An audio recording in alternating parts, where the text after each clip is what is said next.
Hello, and you're very welcome here to episode 33 of the Football Fanatic podcast. You have a different voice here. You have Dan Coulter presenting here. We have a disappearing Beck. We will get to him in a moment, but I'm delighted to have Kieran and Howard alongside me as always. Gentlemen, how How you was your doing? weekend? All right, Dick. I mean, Dan. Sorry. How are things? You well? Good to It's have Good, you like here. yeah. it's You're, like you're, when yeah. Go on, Kieran. Sorry, you're. it's like when Gary Lineker is away and they get some stand in to take his role on match of the day for the evening. Some Yeah, some top lookalike, shite. and people are having a few bottles watching it, and they're like, "Jesus, Gary's looking a bit disheveled, isn't he?" He must take off to take away, stop eating walkers. Yeah, Gentlemen, so all weekend good? Anything strange or exciting going Good, on? good weekend. No, quiet weekend. I met Kieran actually for the bit of brunch up in Dublin. We were Yeah, I was up at a catching wedding. up. I was up at a wedding on Friday and we hung around until Sunday just to see Howard. No, that's a joke. Yeah, we were up in Dublin for the weekend and we had a nice brunch yesterday and then got a lift to the train station, which is always a nice ending to a brunch as Yeah. well. So yeah, happy days all around. What about you, Dan? Are you the whole weekend like practicing for this presenting job? I did, Going yeah, through yeah. your I was looking notes, like Googling looking in how the to mirror. present podcasts. I was just going in the mirror and deck, I was just reading, going through a lot Yeah. of the old ones. It's been like, I want to try and get it right. I want to do What it does out. Deck do well, and what does he not do well? We must let you know, it's on deck that deck is taking a week off. It's one of the very few things you can get away with taking a week off and not get used or slagged for missing a podcast. So Declan became a daddy. So a very congratulations to Declan and Claire. And things are going really good for him as far as I'm aware. And he's still messaging us anyway, and Yeah, yeah. hasn't rang me. He hasn't rang me with any emergencies as of yet, so he seems to be getting on all right. But and we also have to congratulate Uncle Kieran, who's here as well. I was wondering would it go unnoticed that there's another person with a link to this baby in the podcast. Well, of course we all have a link through the podcast. Little baby anecdote was that I was waiting for the text Friday night, Saturday morning, and I fell asleep at around the half 2 a.m. mark. And I woke up around 5 o'clock in the morning and I had three texts on my phone. One was from Deck, one was from my mother, and one was from Howard, congratulating on the birth of my niece before I even knew about it. Let's just say Brilliant. I was up all night waiting for the news, Yeah. while being out in town in Dublin. So it's just coincidentally ended up coming back with a bag of chips and seeing this news of a new member of Deck's family. So yeah, congratulations to Daddy Deck. Congratulations, Deck. Big happy. Yeah. Big Pappy, yeah, Big Pappy. So yeah, so we will have Declan back. So hopefully next week, see how he's getting on. It'd be interesting to see how he's getting on. But anyway, we will just before we start, we must also say as well, thank you very much to everyone who continues to listen to the podcast. You can catch us on YouTube and on Spotify. Please do subscribe. And we're also on Facebook, Twitter, and Instagram. So thank you for everyone who continues to listen. And do feel free to keep your comments and feedback coming to us. Right, then, so we're going to get into it, and we're going to start with the big game, the big game of the weekend. So it's either, depending on your point of view, it's either theatre of dreams or theatre of nightmares, depending on your point of view. But I am going to stay last on this, so we might let Kieran go first on the Yeah. game, what he thought, and then maybe Howard, you might chime in, and then I'll come in at the end, which and you can get the violins out for me. Yeah, happy to start on this one because I was actually on the train home from said brunch, so I wasn't able to watch it live, but I was watching it on live score. So I was feverishly updating, depending on Irish Rail Wi-Fi, to give me updates on this. Um, but then I saw the highlights, so I am a bit more informed than just live score. Yeah, I think that it started with a lot of promise. I think Liverpool were doing the job that everyone kind of expect them to do. Away from home, got the lead with Luis Diaz, but they just didn't finish it off, especially in the start of the second half. And then I felt so bad for Kwanzaa. He's up and coming. He's a really promising prospect, I suppose, for Liverpool. But he squared it, and Bruno Fernandes gets a lot of stick, but man, he nailed that shot. And Kevin Kelleher almost got an arm to it. He wasn't totally lost in no man's land, but Fernandez just squared it lovely. And Fernandez being the kind of player, it could have just as likely have gone over for a throw-in as it did hit the back of the net. But it was a peach of a finish in the end. And then from there, they kind of went on. And Mainu with the second goal, I mean, Oh, he top whipped player, it. yeah. Oh, he whipped it. Class. But it was more a case of Liverpool not reaching their potential rather than United going above and beyond. By now, we kind of know what to expect from Man United, that they might have some random erratic goals or performance like that, but they are quite often slow. They invite pressure on you compared to other teams. And yeah, it was Liverpool's story, I think, where they failed to capitalize, and they got out lucky in the end, I thought, with the penalty they were gifted. Now they could have had a couple of chances. I know Diaz kind of screamed his shot over the bar, and that could have easily have gone in.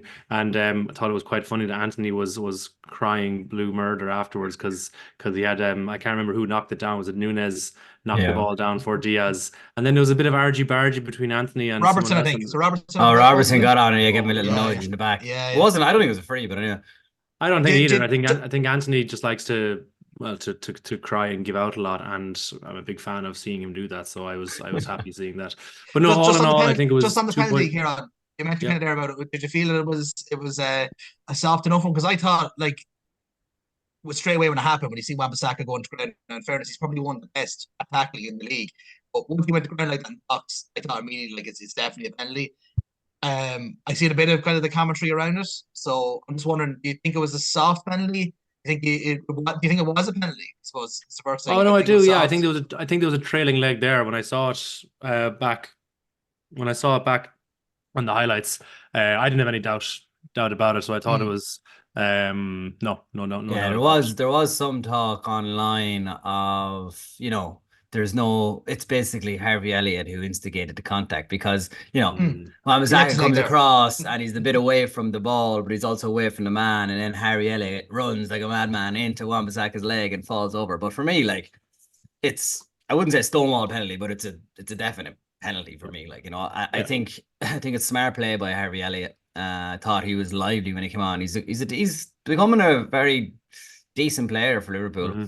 But it was, for me, it was definitely a penalty. I think Wan-Bissaka usually gets that one right, and it was just stupid. Like, you know what I mean? For me, looking at it as for United I want United to obviously get all 3 points, but it just thought it was just a very silly, no need for a tackle. And that kind of sums up United's season in a way, like, that kind of like thinking that they can do things and then not being able to do things, like floundering.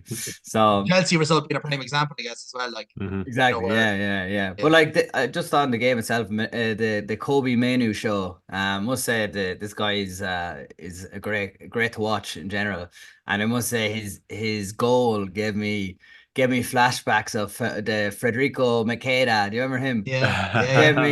Gave me flashbacks to that. Just to cut in and to curl into the top corner. Like, you, I don't know what your emotions were, Dan, when you saw, because, like, from going from where you were at the start of the game, like in at halftime, to like, scratching your head out, you're not like 2 or 3 goals up, to then like get hit with a sucker punch for Fernandez, and then just this outrageous goal into the top corner. You must have been like, oh God, here we go again. Like, this is like a Gerrard slip all over again. Yeah, but it was very much, again, like the 2 goals, as you said, like Kieran Howard, like, you have to kind of give United for the goals that they got. Like, they capitalized on a mistake. Like, United made mistakes in that game. They gave Liverpool the ball, trying to play from the back a couple of times, but Liverpool didn't take the chance, where United got a chance. They took it. I think that was their first shot, I think, as well.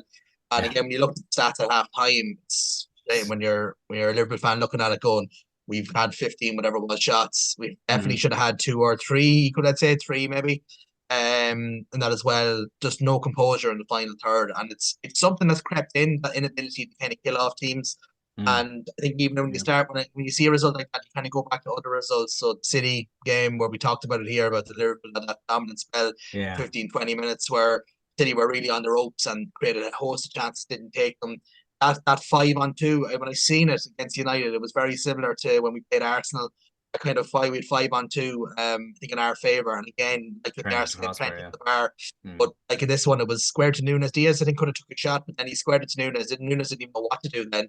And he tried to put it back across, but it was just a complete mess of another situation where you just need to be clinical when you get them chances, regardless of who you're playing. Doesn't matter whether it's like we bluffed our lines, to be honest with you, against Sheffield United midweek as well. We weren't impressive there. Even Brighton, for periods of the game, for the amount of possession that we're having in games, they're just not killing teams off. Well, like the way Arsenal have been killing teams off recently and scoring bucket loads of goals. Liverpool, if they were to take their chances, would be I don't think there's much difference in the goal difference between and It's themselves funny, and is it, Arsenal. Dan? Because like you've such a good forward line. Like, you know, we were always saying in December there, oh, Arsenal need a striker. They're going to have to go into the window and get a striker. And then it's you know that the Liverpool attacking three are like, you know, are brilliant. I know, in fairness, Salah's been out for a while, but Nunes, I thought, you know, he had the opportunity after that Forest goal to just kick on and get a few more goals, but he seemed to have kind of gone back into that kind of nervous shell when he's in front of goal again, and that he's missing that rootlessness, I guess, in front of goal. And you're relying on Diaz, who's kind of not been prolific in getting you goals in games. It seems to be. It seems to be now. I think Nunes, in fairness, has been contributing. I think he's one of the highest contributors within the league. But I do take what you're saying. Like, I don't even think though in the last couple of games we created that many chances in particular for him. It seems to be Diaz has got an awful lot of our chances from the left. And he's kind of taken some of them and then missing a handful of them as well. And then also Salah, like I know he scored the penalty under pressure. You know, the weight to take it, the enormity of the chance. But like he had 3 or 4, Yeah, and since he come back from that injury, he hasn't finished his well, has he? Yeah, like even the game before that, was it? Who was it you're playing? Sheffield United, was it? Or Brighton game? He had a host of chances against and he was against passing Brighton. it into the goalkeeper's hands. It was so weird, like. He just, you can see it. Whatever's going on there, look, you could read into it too much. Is it just coming back from the injury? Is there maybe a thing where there's a contract signed with Saudi and maybe just he's not completely at the races? You know, Ramadan is going on at the moment as well. Yeah, that's going to have excuses, but that actually will have an impact, realistically. You can make all the excuses in the world, but like some of them chances, you know, in years gone past, or maybe even earlier in the season, like he's taking them, like there's no composure. That's the thing with him. It's like he's skying them he's not even working the goalkeeper a lot of the chances that he's had. Anyway, that's a lot on Liverpool. I think United dug in, you know, they kind of just done that so many times this season in games. Yeah, until Liverpool anyway. A lot of against everybody. In other games as well, where you feel that they've been second best. Like even the Brentford game, for example, there a couple of weeks ago, they were second best, but they seem to be able to turn out points. Like they're not. They couldn't get out though. From watching them, like I was, you know, obviously looking for them to do something in the game, and you know, obviously they went 2-1 up. And then they couldn't put 2 or 3 passes together. They literally, it was going out to Harry Maguire. Harry Maguire was trying to find like whoever was Wan-Bissaka, and then he was actually booting it, and it was just coming back at him. And it was just, and Casemiro, my God, he's fallen off a cliff. No, he's over the hill now. He is passing. Like there was some passes that were like, put him through. He's clean in, and he's just, you know, skying it, or you know, mispassing him, and he's just even that tackle at the end that Casemiro pulled on, was it Diaz? He brought him down. A red card. Very tired tackle, not just tired in the 90 minutes, but a general career tiredness. He's just off to the hills. He should be going. There was massive amounts of space, and like that again in the first half. Like I think, see that midfield is non-existent for Man United in particular. Like there is very little to no structure going on. Fernandez seems to be just running around everywhere. He's not in the set position. No, and there's there's holes everywhere in their midfield.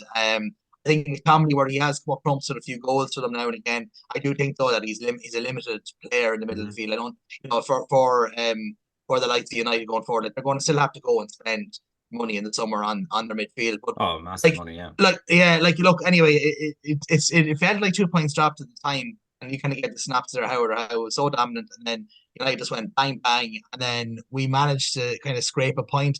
And it felt like 2 points dropped. It still does until you kind of look at the table and you kind of look at it with, right, okay, there's 7 games to go. We're still level on points with Arsenal. But there is a kind of a feeling of this is a pattern. And that's where that's the worrying part for you. Yeah, definitely. There's definitely a pattern there with not taking the chances. It's just the games, like I'm looking at the Arsenal game and I'm looking at Liverpool games, and I just feel like Liverpool aren't winning them as easy.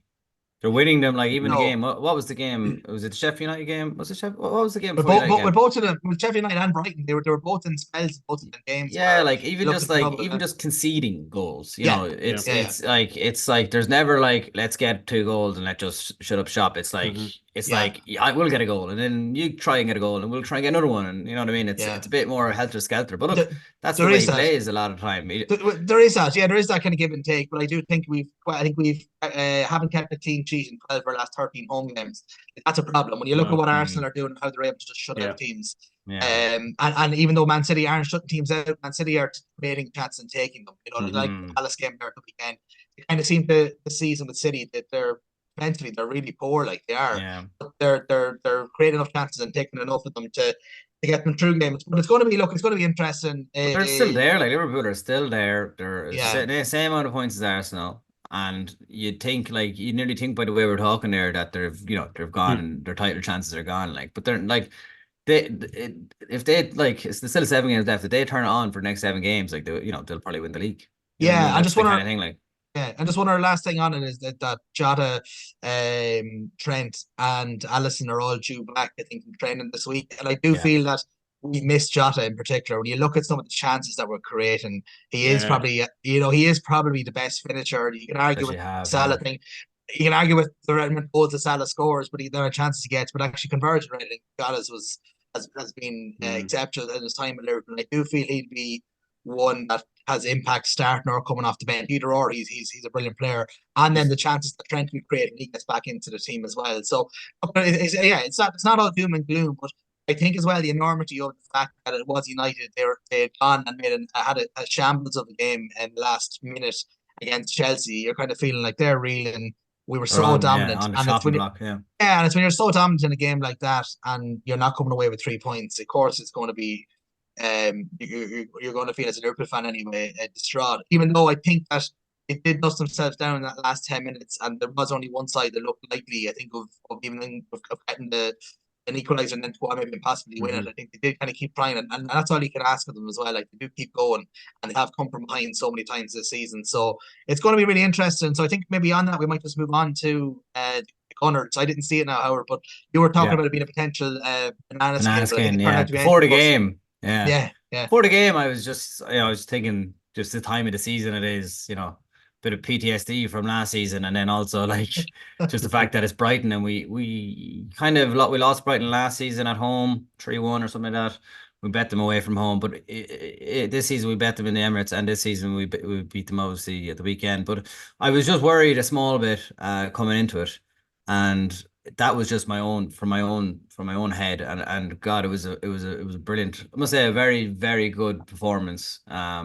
Overall, first 10 minutes they looked a bit kind of feeling each other out, but after that Arsenal just took control of the whole game, and it was they should have been maybe 2 or 3 goals up before half time, like, and they got the penalty, which people were wondering, was it a penalty? This, I don't know if you saw the clip of it, but like basically Jesus cut inside and Lamptey went to tackle him, clipped a tiny bit of the ball, but then took Jesus out of it, like.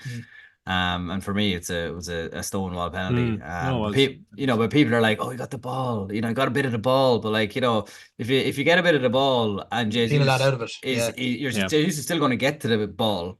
That he's still about to get to it, but then you take him out afterwards. It's going to be a penalty.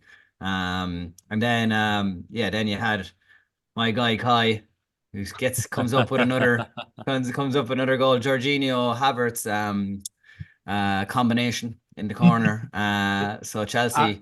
Are the Arsenal faithful converted now to the way of Oh, Kai? they are. Yeah, they are. No, definitely. Yeah, from He must have here. he must have nearly one of the most amount of contributions on the last month or two, has he? He's been brilliant. Like, in fairness, Yeah. like, look, he has his flaws. We all know he has his flaws, but he has a lot of attributes that people don't realize that he has. His strength, his work ethic. He's the only people that'll go and actually hit a few defenders, and actually the defenders will get a few fouls from bashing him. You know what I mean? He's not a flaky player. I know the way he has an little touch in him and all that. People think, oh, he's a bit of a soft touch. He's the complete opposite to that. Like, his runs behind the defense are top notch, in fairness to him. And Jorginho seems to have a similar wavelength. The ironic thing was that Arsenal went 2-0 up from that Chelsea combination, and that goal difference put Brighton below Chelsea in the league. So it actually helped Chelsea to go to ninth from that second goal.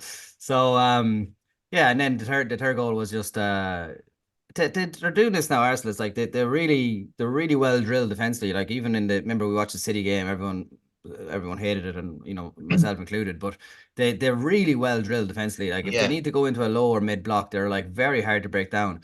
And they went 2-0 up, and since that second goal in whatever the 70th minute, Brighton had 82% possession in that last 20 minutes, and they had one shot off target and Arsenal had 6 on target. Hmm. So that just shows you like that they can go, and I think that might come into play with the Bayern Munich game coming up, and that kind of tactical, get what you can and hold on to things, and if you're away from home, all these little things. So they're But going they to are really hunting, aren't they? They're hunting in packs. So like when you see them, yeah. Saka, like they're Yeah. attacking players as good as they are attacking wise. Defensively hunting, though, yeah. they will put in a shift, won't they? Yeah, Jesus as well. Like you see a few Yeah. times the Brighton players were getting past Rice, and next thing you know, you think they're through, and there's like one of Martinelli or Jesus is coming in from the wing and nicking the ball back, like so. And Havertz is playing right back at one stage. So it's all, but like that's the whole thing that Arteta has now. He's bought players with a certain type of mentality, and that mentality isn't let's say it's the complete flip of what United have. It isn't you're not going to get a video of Kai Havertz walking around the pitch like you see Rashford doing. You know what I mean? It's completely different. Like, and if they were to do it, they'd be gone, like to be taken off. So it's just building that work ethic, and that's based on the characters of the players to bring in the first place. You know what I mean? So that's why I think, even the Ivan Toney thing, I think they've gone off the boil with Ivan Toney now for the summer, because I think they're thinking, is this guy a bit of a, is he a bit of a troublemaker kind of thing? So like they're looking at that sort of stuff when they're buying players, and you can see it's definitely having an effect on the pitch. And I think it's a massive thing though, isn't it? It has become a massive thing to do your homework on not just the players' quality, but what kind of a character they are and where they fit in with the core group at a club. And I think Liverpool have been very good at doing that over the last number of years as well. But like it's a big part of you need to 100%. play into it. I just one last thing, Arsenal, like 4 goals conceded in 2024. Like that's outrageous stuff. Like, the defense has been so impressive. Even Raya had a save, I think, yesterday in the Brighton game where he stretched, and I think it was a free kick as well. So I mean, the defense weren't necessarily at fault, but just they've been so tight at the back. Gabriel and Saliba, and I think you have Timber coming back now soon as well. Who's your best? Who's your best left back, Howard? Well, like Timber probably would have started all season if he was there, but they had Zinchenko, but like Zinchenko isn't, like, it depends who they're playing. Like they have Kivio or Tomiyasu, but I tell you now, Bayern Munich they'll play Tomiyasu left back. Zinchenko will just be too. Zinchenko's good against the kind of lesser teams. You know what I mean? Where they can just kind of keep dominating the ball.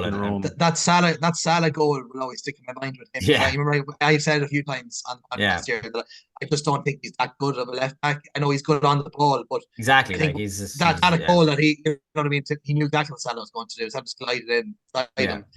I think he is probably the weak link of that defensive structure that you have. But, like you are flying. Like it has to be said, of the 3 teams,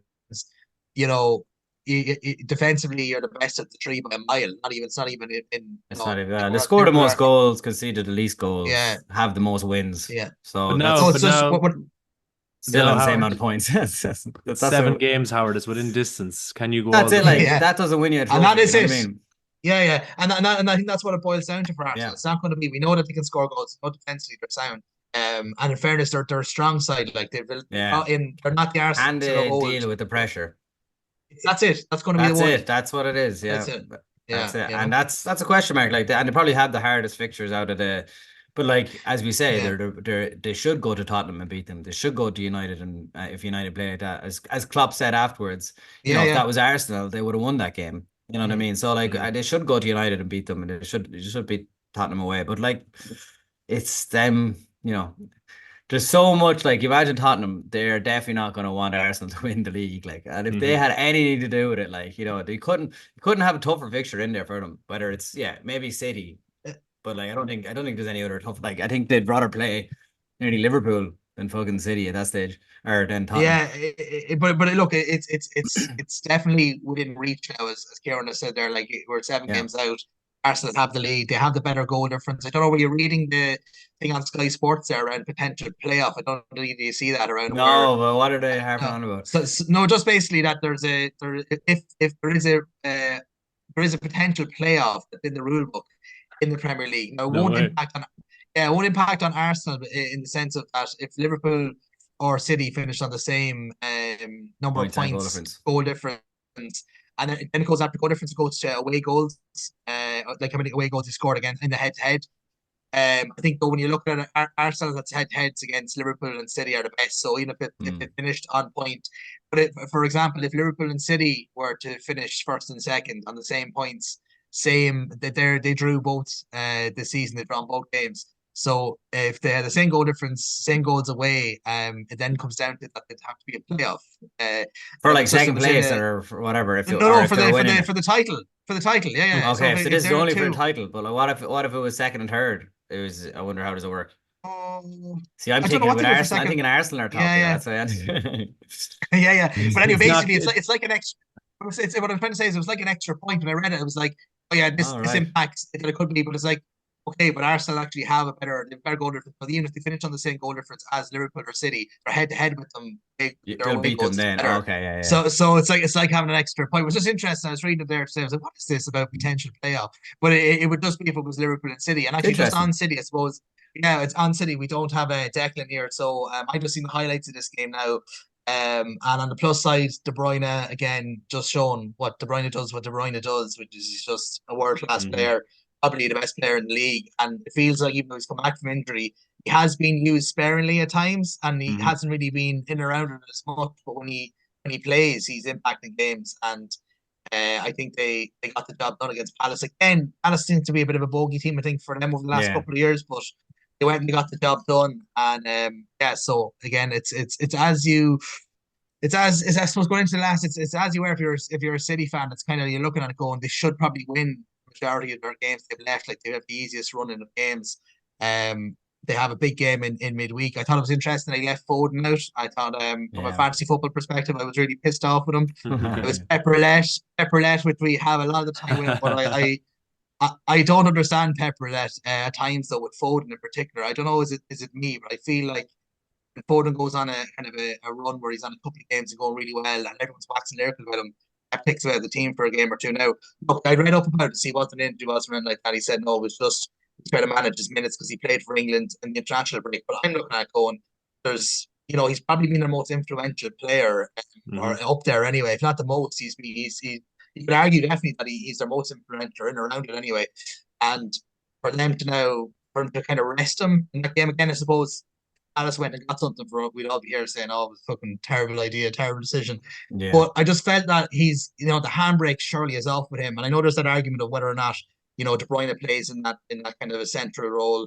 Foden then gets shifted out to the wide right. But for me, regardless of where Foden plays, even though his best position definitely we've seen recently is playing off Haaland or off the front. Yeah. He's a player that surely has to be in City's 11 between now and the end of the season. I don't see how they can leave him out because he has that something different about him that he can take the ball on a half turn on the edge of the box in a tight game, gets a low block, he can make something happen.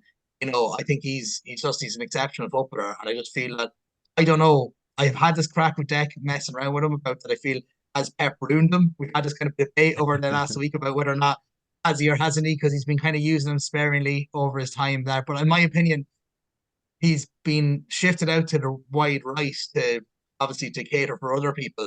But for me, he's an unbelievable player. And Pep's talking about how he's one of the best players he's ever had. And I'm like, right, okay, but yeah, he's won't play him in his right position. And he takes him out of the team from time to time. I just wonder what your thoughts are, or any thoughts on that. That's just my little ramble there. But yeah, fair play to City. Do you want to go, Kieran? Or like well, just he uses Foden like, I don't know, some families use the good room only for special occasions, but then when you go in there, you're afraid to get into the middle of it. Is it a thing of maybe he doesn't want to play Foden and De Bruyne in that kind of freewheeling role? That's the question I'm wondering about. Like, can they play essentially together? That's the question. Because if both of them are playing, then one of them has to play in a diminished, more structured part of the system kind of role, whilst probably De Bruyne being the one who has the free role because he's the more experienced older of the two of them. But then you're not getting the best out of Foden, so maybe that's a discount on. Well, yeah, looking at the lineup here, like they had Haaland and then they had De Bruyne and Alvarez behind Haaland. So like if you were to take Alvarez out of that and we would put Foden in there with De Bruyne and Haaland, surely that that structure would work. Or is it too attacking? Is there something? Is there not? Is that second striker Alvarez gives better than what Foden would give? I don't know. Like, I'm not sure. I'm not up to speed with the layout of the City team in regards to. Do you think that if City hadn't splurged for Haaland, they might actually have a system that does find a space for De Bruyne and Foden? This is what they were before they had Haaland, wasn't it? Remember they had all these nines and they had all these basic midfielders running around the place up to front, and they won the league playing like that. So I personally, I think you have to play Foden in center position. Like you have to, like you see what he can do there. Like, it's just the question is can the two of them work together, De Bruyne and himself? I'm sure Deck will be able to shine some light in it next week. But Yeah. they've been impressive. Like Grealish, like Pep always does this. Grealish is starting to come back into it now, and Doku. he's even playing Doku's Oscar on. Bob. Yeah. Bring a Doku on out in the wing. Yeah, Sideshow Bob there running down the wing. It's got, isn't it? Sideshow Bob and Rico Lewis, like the two boys with the haircuts and everything. Yeah.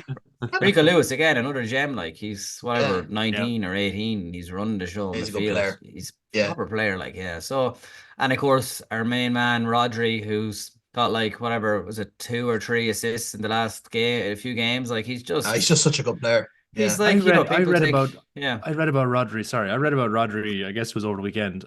He's only 27. Yeah. The man looks like, in a very positive sense, he looks weathered. He looks, Yeah. she looks like he shows about 10 more Steely. years on his skin. Yeah. Deep crevices on his forehead from all the worrying he has to do about De Bruyne not tracking back. He just looks a lot older than 27. That's He's one mad. of Is these. it 27? Wow. He's one of these Yeah. timeless footballers. He's so classy, and he just feels like he's been around for so long, yet he's so young. He So It's looks just so like one important of to the old school footballers, isn't he? Like, Yeah. the ones that used to play like in the 60s and the 70s that were just be built like an actual, a rock, like, and just and be, can do everything. And he can do everything. everything. Yeah, be nimble Yeah. on their feet, yet they look like, you can't, they're like a square robot that you can't actually get past. Be like one of those lads in secondary school who's naturally strong. You say they have farm strength. Yeah. Built naturally. Rodri's farm strength. So look, as for the league, we talked a lot about last week, so we won't dwell too much more on it. But Arsenal, Liverpool, City, it's 71, 71, 70, and Arsenal have is a 9 better goal difference than 51 against, was it 47? I think it's 9 over Liverpool and 11 over City. I think is it? I think that's Oh what it yeah, was. could be right. Yeah, I'm not sure. And with 7 games to go, and City play first next weekend, 9, so they'll have a chance to go top and put pressure on. Liverpool are home to Palace, and you have Arsenal, especially after the Champions League, will have a tough game against Villa. With Villa. Yeah, which you just don't know what Villa are going to show up. So true. Now the only thing I'd say is Douglas Luiz is banned for the game. He got sent off at the weekend, or not sent off because is whatever number of yellow cards. So that's I think a big blow to Villa personally. But again, tough game after Bayern game. Yeah, so we'll leave that as it is there, lads, and we'll just go through the weekend and the rest of the game. So just on Villa as well, they had a bumper of a game there with Brentford 3-3. That European battle, that we might just touch on that. Yeah, it was interesting. My brother actually put it into my head because he felt they'd go away to Fulham and win. I thought they'd lose the weekend, but he was talking about the importance of going away to Fulham and winning because he still reckons they'll get European football. And then I looked at the table and I was like, okay, because we haven't really talked much about, say, the likes of Newcastle. When they say European football, what are they looking for? Well, look, I'm just talking about European football. He obviously, I'd say, would imagine Europa League, but like in that, just the fact that they've had such a poor season, say Newcastle by their high standards and high bar they set last season. And then you have in the mix, then there's a few others like obviously West Ham are in there as well. Who, if you look at the table, West Ham didn't go on such a bad run there in January and February. Like we'd be talking Champions League for them when you look at the it's surprising, and just look at them. It's surprising how many of them teams are so poor and they're still in that mid-table area. Like if United still in 6th, there's a big jump, isn't there, between United and Villa now? There's 11 points. There is. I think that Champions League conversation is probably over. Is it really? I think it's worth.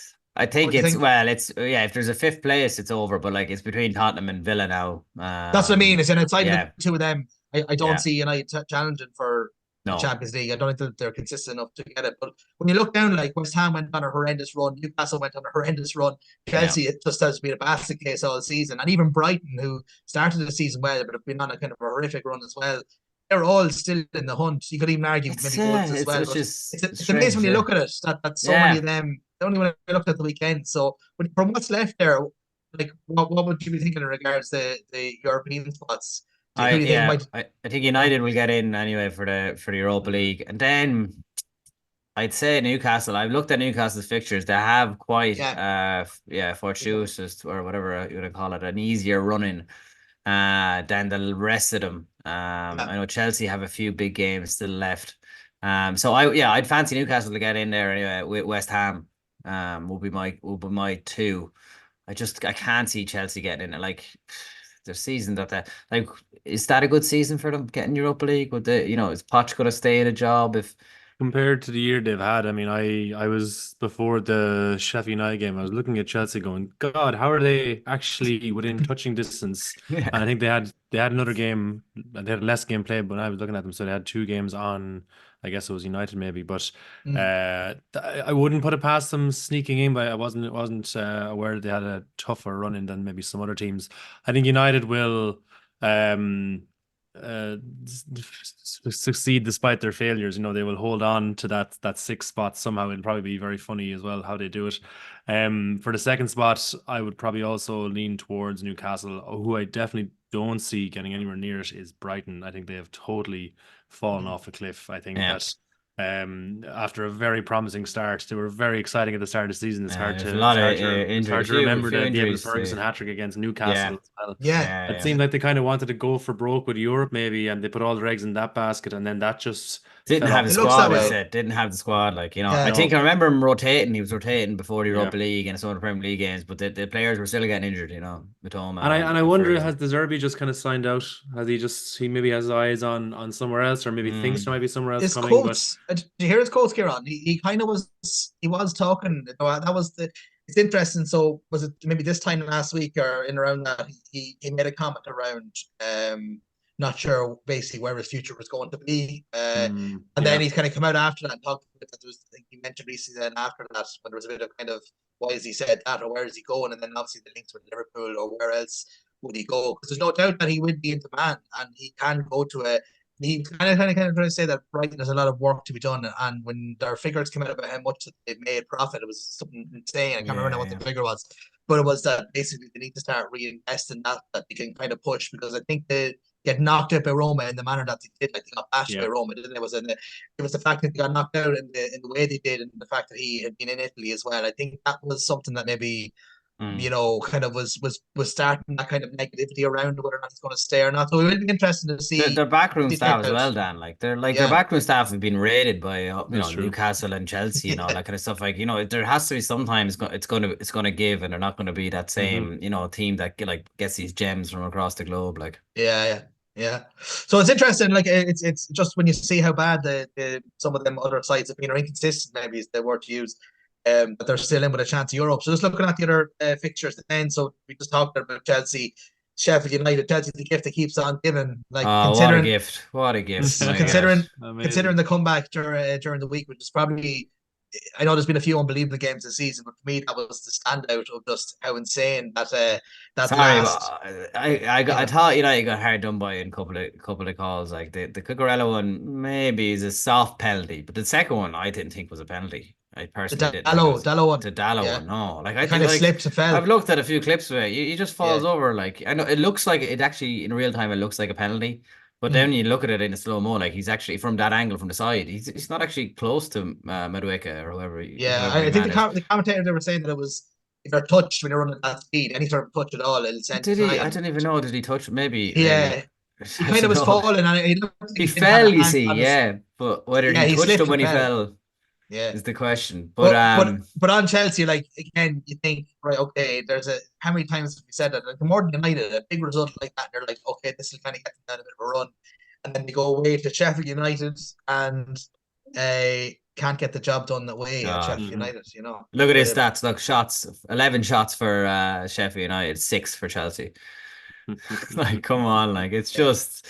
Like how could they play like that against one of the worst teams that have been in the Premier League? Though, isn't it? There's just no consistency, no momentum.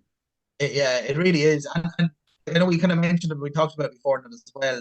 And I've still been on defense around whether or not Poch will be there next season. I have a feeling that he still will be, but then we just see he gets that results against United. And you see games like that where they're going away to Sheffield United and they're fucking $250 million in their midfield. And they can't get the job done and they can't seem to dominate and just beat these teams. And like that's the thing, like Chelsea, they've had an awful lot of new players and they always said that for Potts, that was the big thing that would give him more time is the fact that he's so many players here to work with and they're young players.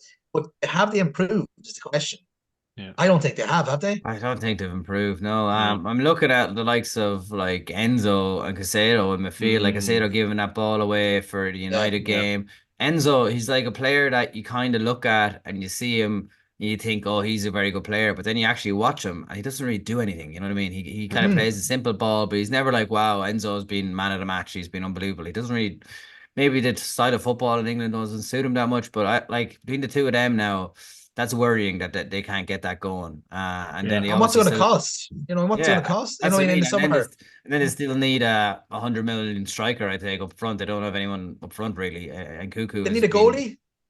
I don't need a goalie. Yeah. Yeah. But I think they like need a goalie. Dan, Yeah. it is brilliant. Like it is actually brilliant to watch. Like it's like the way some stages like he's like, oh geez, you start feeling bad for team. That will never happen with this Chelsea team. It will never happen. Like it's No, just with the money, it won't. With the with money the that's been spent, money it won't. and Yeah, yeah. this the sneeriness of them when they got when they got Mudryk and they got Casado and they got Lavia and all this like, Yeah, oh yeah, yeah. yeah, look at this, look how good we're going to be. And sure, Lavia hasn't kicked the ball or maybe kicked a brief ball for like Got 30 injured seconds again. and then He's got injured all injured. season. Yeah, yeah. So like, you could say they're cursed or whatever, but it's they brought it on themselves trying to play this type of buy these, type of players for them kind of transfer fees.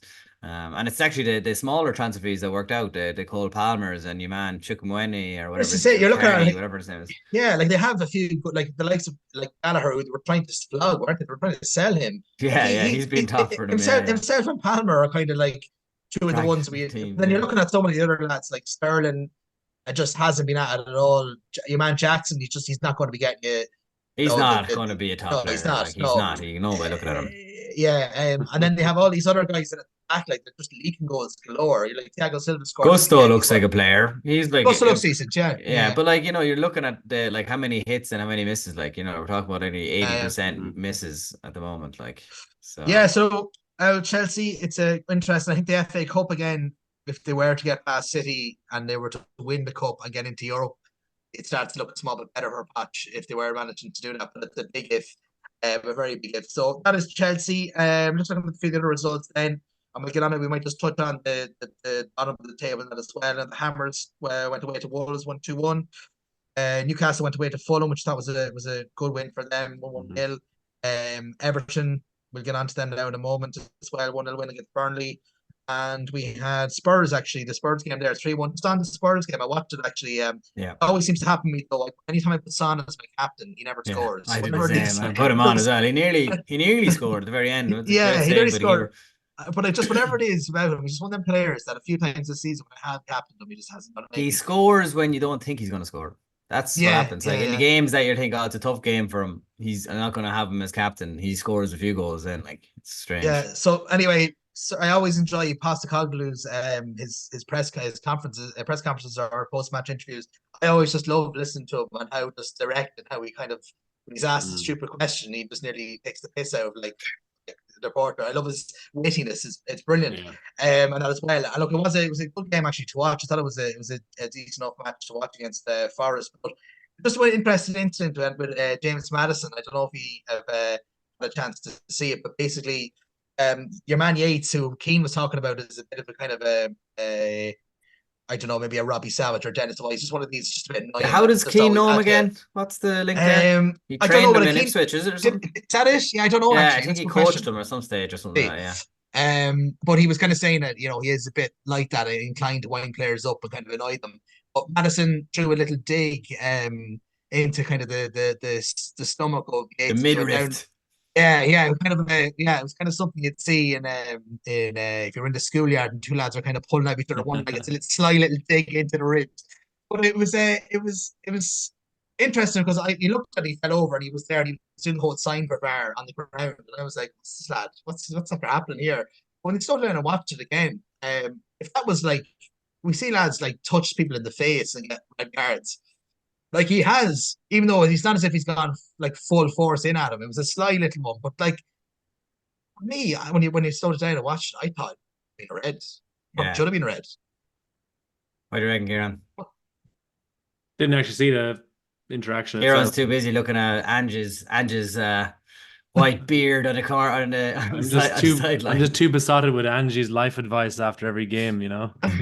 I love him at Liverpool, lads. Honestly, each time I find him very fascinating, very interesting character. And I think that Spurs have got, if they do back him, I do feel that they got They do Mm. have a good manager there, and it seems to be what the talk is around with the stadium and the money and all that kind of stuff, that there will be funds being made available over the next couple of years. So if he's able to spend it right, like look what he bought, like look at Van der Ven there again at the weekend, Van der like Ven, he top player as well. like Jesus. top, Yeah, like really is. Yeah. you know, he has already picked out a couple of gems in a short time. There, obviously, we knew about Madison and how good he is, but like I think Van der Ven is a quality centre half, and like he's he 23, 24, isn't he? Young, Yeah, like Yeah. he's so Just but I on fast. just thought the that yeah, is just on the Madison yeah, thing, go yeah. on. Like when I saw it, I was just saying like it looked like um it looked cheeky, like it looked like something that you've seen Reds being given for it. Like, it's there's intent there, like, he punches him in the stomach. Like, so if it's like if that's anyone else, I think if it's a there is a English player, I think there's a good chance he's getting the boot. I think Mm. you have the likes of, the Kane who was there and Madison that there, they're all nicey with the refs and stuff like that. They're all kind of all buddies. So like they wouldn't be giving him a red card because like if that was Xhaka, like imagine that was Xhaka, he'd be Oh, gone. He'd be gone. he'd be gone. His And do you know eight what? game ban, like And if that was Xhaka, he would have punched him in the face. yeah. Or Bruno or whoever, like. But Yeah. no, look, it was yeah. I just one thing on Madison, I thought since he's come back from his injury, he hasn't been, I think, at the levels that he was at the start of the season. No, definitely not. Yeah. Mhm. Whether he's nursing an injury or whatever, but he hasn't hit the heights. So Could be in the back of his mind about whether I don't know whether or not he, for the getting to Euros. on the plane for England. Yeah, or whether Yeah. yeah, whether or not that's been on his mind because he is injury prone. We know with him that's probably the one part that Maybe, yeah, it's a good holds him point. back So as he's well. just trying to He stay picks up a fit. lot. Mm. Yeah, maybe. But anyway, we might just talk then about the very, very interesting relegation scrap and news that came out today around Everton. Like they got a big result at the weekend in a 6 point relegation with Burnley, and it was a massive result for Everton. Now it was pure filth the goal and everything about the kind of way that they've won that game. I think Burnley got a red card, and it was a night before. Oh, this is a moment for Deck to come in and edit The, the the podcast. the Everton fans have come for Dan at last when he's bad mouthing them. Yeah, it's like cut him off, cut him off. Um, I think what Dan was saying there was that Everton are doing really well at the moment, and everything yeah, is we're going to turn sorry, out Everton okay. fans. We mean no Yeah. harm. Everton fans are pissed off after the 2 point deduction. So I don't know, did you hear this, Kieran? They got another point deduction. Like it's I just did. it's a bit crazy, isn't it? Like the whole thing. Like it's just surely if you get the points deduction, it should all happen at once. Like, like Yeah. bring all the charges together and give Yeah. them like this is your final season points deduction. But it's like you're gonna get 3 points this weekend, right? We're gonna cut you. We're gonna cut you 2 points. This See, this deal with drip that. throughout the season of, oh God, maybe there's a case hanging over us. We might lose 4 points, 2 points, 3 points a few months down the line. It seems like it should be done either maybe at the start of the year, so you start on negative points. Yeah. So then it's just known from the That's beginning. Yeah, like it seems like a very wishy-washy thing. Like it looks Yeah. like you can tell it's a brand new system that they're bringing in, like, and it's just Yeah. like, but like it is almost like if Everton are getting further out of the relegation zone, the guys are like, well, get back down there again. Get back down there. You're Send not. that email there, Tom. Yeah. It's just, yeah. I don't agree with it, to be honest. I agree with the point deduction thing, but just do it all in one go. This thing, because it's I think so, and I possible. think most people will Yeah, be in agreement with that this is a good thing because even during the January transfer window, a lot of teams were scared to act, and obviously that doesn't introduce much drama because no teams are buying new talent from abroad and things like this. But for the actual probably stability of the league and yeah. for less, big team coming in and swooping and buying the smaller teams' players, all that kind of stuff was quelled quite successfully. So I don't think anyone is in disagreement about the principle of this, but how it's being applied is so haphazardly. It's so That's messy. it's And messy. Everton Yeah. thought they're out of it, but now Sean Dyche gets to roll up his sleeves even further and say, "Okay, guys, Is two that all more you got? points." Is that all Yeah, you got? Come on. yeah, How many exactly. points, more points deductions do you want? Like, Yeah, yeah, it'll be one but of his great escapes. Like, because like what they got like a 10 point deduction, then it got reduced by I don't know how many points. Now it's back. They got another yeah, 2 point. I don't know what the totality of the points deduction that they've received overall, but it's that yeah. We were just saying, Dan, it's been a bit haphazardous the way they've handed out these point deductions. Like they could have Yeah, just done with 100%. just handing them all out at one go, and like is there documents that Everton forgot to hand over or something? I don't know what it is, but it just seems a bit silly to just keep giving them It, points deductions every now and then. Like, yeah, it's very interesting that in Everton's case in the with the Premier League, and that it was Forest were in it. Like they kept basically being like, yeah, but like Forest done this, and this is what you give them. And it just seemed to be from this and in that 60-page thing, there was just so many references to Forest and the way Forest. that basically in one season like done X amount of financial damage that we've done over 3 or 4, and yet you're only taking X amount of points off them, and yet we're being hit. So they It's like definitely you feel open there's your an mouth. It's injustice. like that's Yeah, another point. That's another point. You meant Forest again. Oh, yeah. that's 2 points. 2 points. Yeah. But like like it's again we'll know in a few games time of how damaging them points have been. Mhm. It's interesting that one of their things that they had asked for before the deduction was given to them, they'd asked for it to be deferred to next year. Of course they did, but they asked for the points to come into effect next year. But Spread it look, out over a few years. Half a but point it's here. yeah. So I think that Burnley, that results for me at the end. We talked about it last week. They had got a win under their belt, and could they potentially go away to Everton and get something? But when you look at the table there now, with that defeat that they took away at Everton, I think that Sheffield United and Burnley are 100%. There's no doubt in my mind that I think that both of them will drop. Yes, And it's sir. just a question of, do you think? Oh, yes, absolutely. Oh yeah. Yeah, and it's just a question of, and I think we might all be in the same boat here that we love Luton to manage to the dream. Unless Burnley get awarded points. They get awarded points? No, there's no such thing. Can they get some of Everton's points? Maybe get This them up accounting is fantastic. Have some Yeah, points. winning profit. You're making profit. Get up there. Yeah, unless Everton or Nottingham Forest were to get deducted more points, I think Burnley and Sheffield United are Oh done. yeah, of course. Yeah, But yeah. but I think Luton, for me anyway, I'd love to see them stay. I think their home form will give Love them to a see them chance. stay up. Yeah. Yeah, Yeah, I think them home definitely. performances might give them a chance. And then it is very tight though. Like we look at it, Everton, I think Brentford. I feel Brentford would be okay.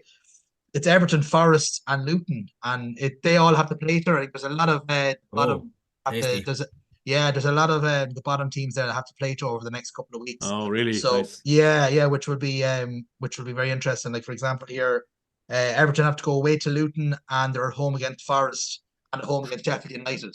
So there's a couple you could say of 6 point games down at the bottom for them. And I think Luton have so their home form, like they're home to Brentford, home to Everton, and home to Fulham the last day of the season. I just think that they're the three key ones for them that if they were to take maybe 6 or 7 points there, possibly could be enough. But it's interesting because I don't know if there's ever been a season where you look at the whole league table and throughout all of it, there's something to fight Uncertainty. for. Yeah, There's uncertainty and uncertainty everywhere. so Yeah. much to fight for so many.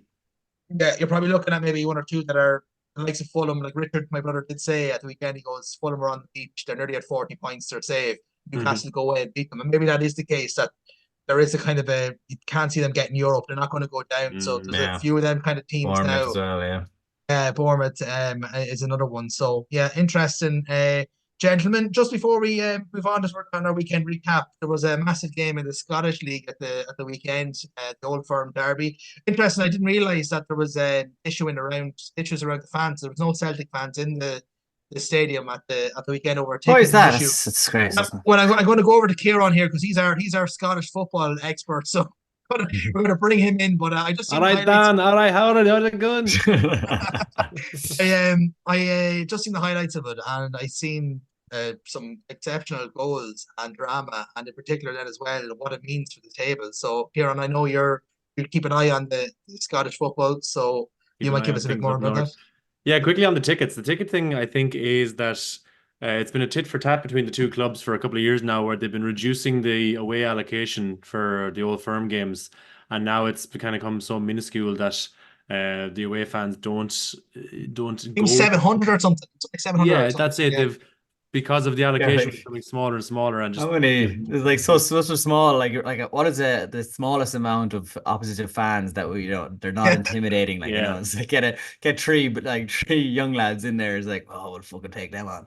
Go on anyway. But I bet you there's still a couple of like undercover Celtic fans in Ibrox and vice versa. And if their team scores, they have to be very careful to keep their mouth shut. But yeah, that's the thing that's been going on for a couple of years now, and really it's just like grow up, lads, and get on and sort it out. But anyways, on the Old Firm itself, yeah, it's so disappointing for Celtic. They went 2-0 up, 2-0 at halftime in Ibrox. We were talking about kind of like how good Arsenal are closing things up versus other teams. That should have been the mission for the second half, but it wasn't.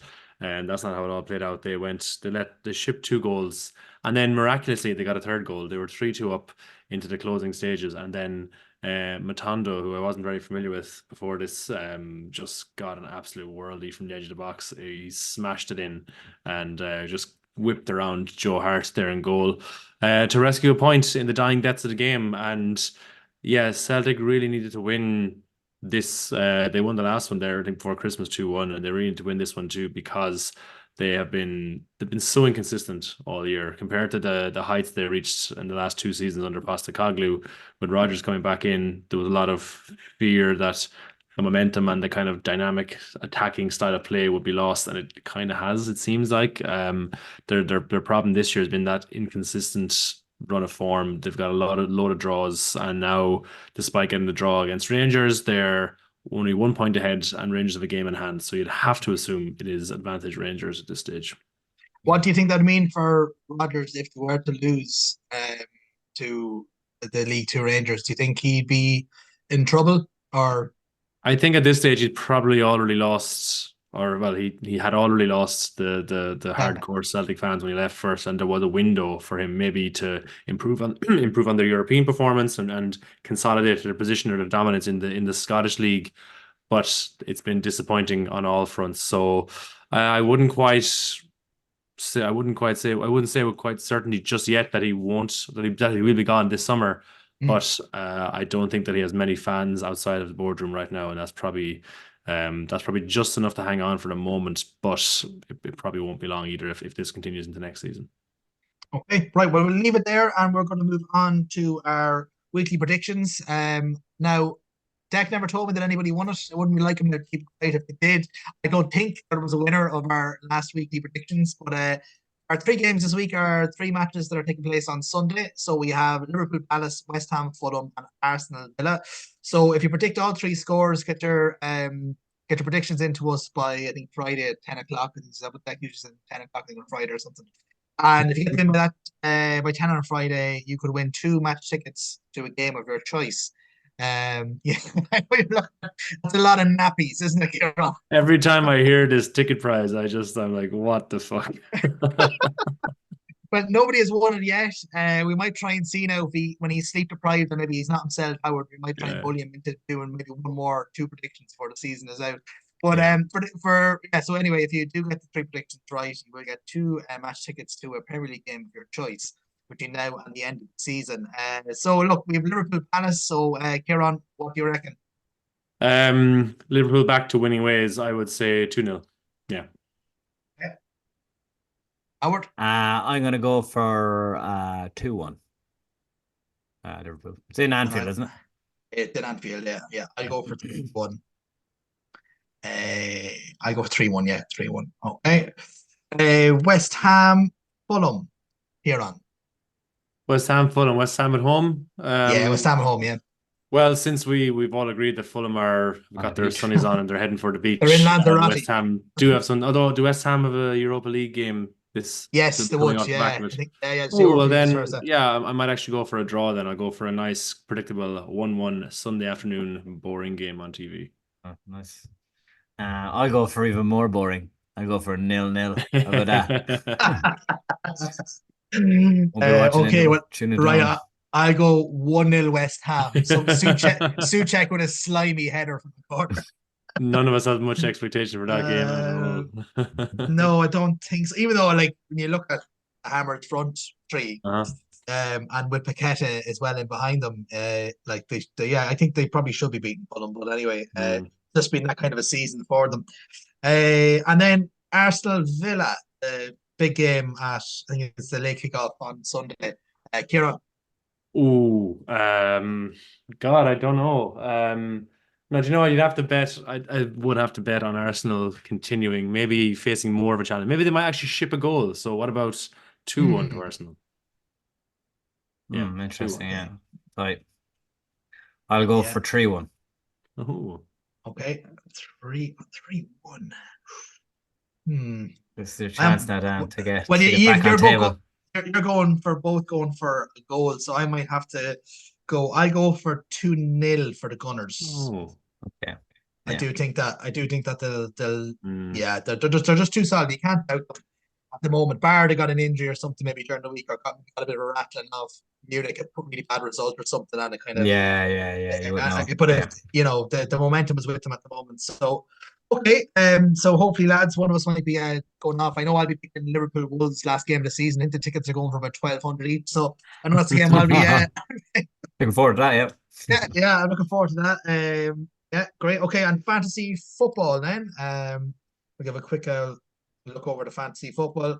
Is it Andrew Curley, your friend, lads? He's your friend, isn't he? No? We know him. We know him well. We know well. So he is just like Arsenal. If I was to describe what he's just like Arsenal. And I know he's an Arsenal fan, but he's just solid every week. He just puts in solid numbers every week into fantasy football. There's no shaking him. You can't seem to do anything. Like my brother, who's second, had put in the differential of Havertz, which he's been reaping the rewards for. But then you just look at Andrew Curley. He's hitting 60 odd every week. He's putting in 2 Arsenal defenders every week. Yeah.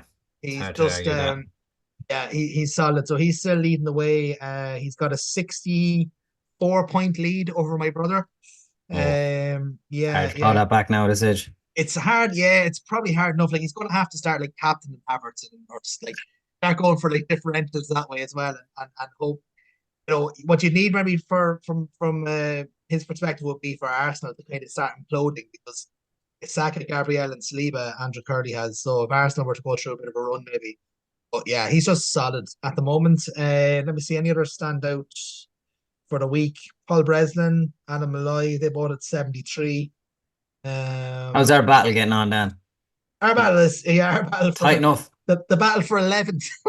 Tell you what, though, it's tight. It's tight. There is 8 points between us, Howard, with 7 games to play. Oh. And I found a really nice steak restaurant there in Dublin. I sent it on you. I actually went and looked at it. It's like, I don't want to be sound Howard. I'll actually travel to him for travel to Dublin. Yeah. Dine you out. So we'll go out and dine out in Dublin. I found a nice restaurant there. I'll send it on to you. But anyway, it's very tight there. A lot of people either captain Son or Palmer there at the weekend. Some people I think might have a couple of chips left to play as well, bench boost maybe, but it's going to be hard. I think it's going to be very hard to claw back Andrew Curley at this stage. And in fairness to him, it's not as if he has been consistently there, for a long time. He's been around the top of it now, where a lot of people have dropped off. He's just constantly been there. So yeah, so look, you never know. Time will tell, but I think it'd be, if I was him now, I'd be in a very confident position. I know he's messaged in a couple of times of his confidence, could say arrogance, but we must get him back on. It up. He can back it up, I guess. We can back it up. We must get him on near the end of the show, end of the year. So that is the fantasy football. Looking ahead to this weekend of where captains may lie. Chelsea, if you want to trust Chelsea, but they're at home against Everton. Palmer maybe might be a captain choice. Foden, if he was to play, maybe, or Haaland there against Luton would probably be the standout here. Imagine City are home to Luton for maybe the captain choice at the weekend. But there's not long to go, lads. Is it 7? We said 7? 7 game weeks left. And there is a double one coming in there, Howard. Don't be seeing that as well. I think is it Chelsea are playing twice in a couple of weeks? There's a double game week 34, I think. Game week 34, is that it? There's double game week. Let me have a look. Is it 34? Here. 34.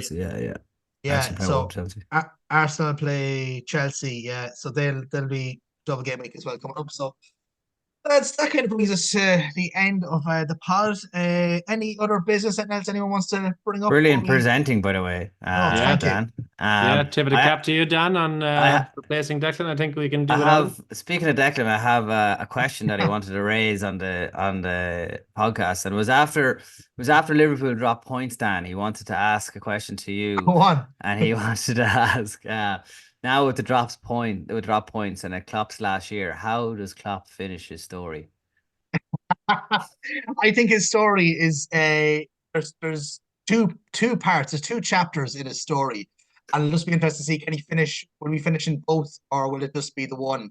I think that if he was to win the Europa League, that and in Dublin, that would be a nice way to finish his story. Oh, If he was to win if he was to win the league and the Europa League, that, I don't know if it's gotta be unbelievable, wouldn't it? see, Really? this finish the story thing means nothing to me, but it's apparently some hidden joke between Yeah, Dan there's and Deck, and is it the wrestling world? Is that yeah, the the rest of the world. So Cody Rhodes, for the spoiler alert here, Cody Rhodes won the World Heavyweight Championship there on Sunday night, Monday morning. There, he finished his story, which was Did he's he? been trying to win. Yeah, he's been trying to win. So basically, his father was like one of the biggest wrestlers going back in maybe in the 80s, and he never actually won the World Championship though, and All he right. has since passed. So his son Cody has been trying to Finish finish his his story. story, bring the gold home to the Rhodes family, and he finally did it at the weekend. There was tears everywhere, and so that's where the whole finishing the story thing comes from. But there is actually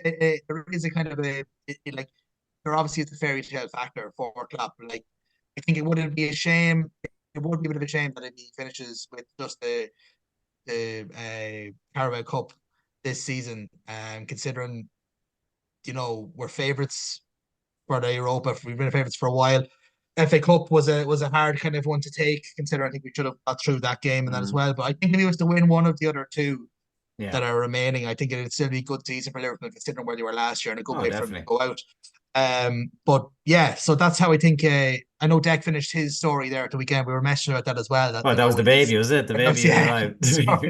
He's finished his story, and his baby story is only beginning. I feel sorry though, because I have to say I do feel sorry for Declan's child, because my mum took a photograph the weekend and said that the baby looked just like Deck, so that was the first thing. And then God, yeah. and I know that Deck is going to bring the baby up as a City fan as well. I feel very sorry. Oh God, it's terrible. Like, would the man not have some respect for his own child? Jesus Christ.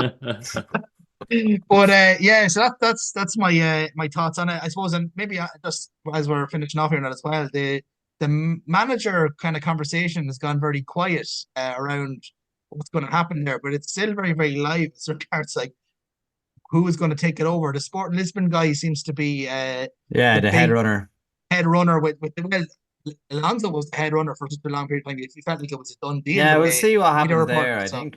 Yeah, there'll be I'd say a bit more clarity in the next few weeks. I'd say before the season finishes, I'd say there'll be talks with someone, because it's all up in the air at the moment. You know what I mean?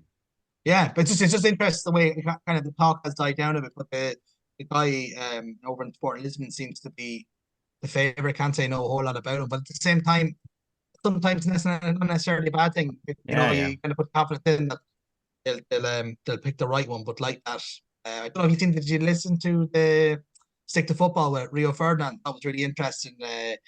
No, you didn't see that? No, did you see it, Howard? No, I didn't see it. Yeah, it's just interesting. Go listen to that one. He was talking a lot about, he was there when Ferguson left and when Moyes came in. It was just very interesting. So much of mentality and stuff, was it? Yeah.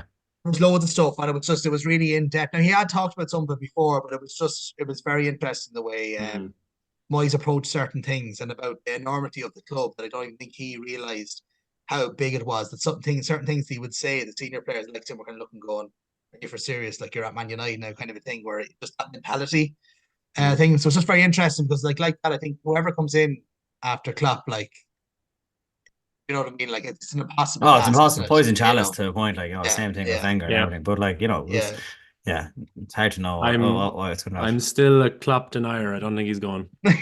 Yeah. Last day of the season, he's just going to go onto the pitch and give the fist bumps and say, "I'm staying for another year. I've signed up for another year." That place to go fucking wild. Yeah. Anyway, look, lads, we will leave it there. Again, thank you to everyone who's consistently listening and following us. We really appreciate it. And we'll be back same time, same place next week. Thanks, lads. Cheers, Dan. Cheers, guys. Thanks, guys. Cheers. Bye-bye.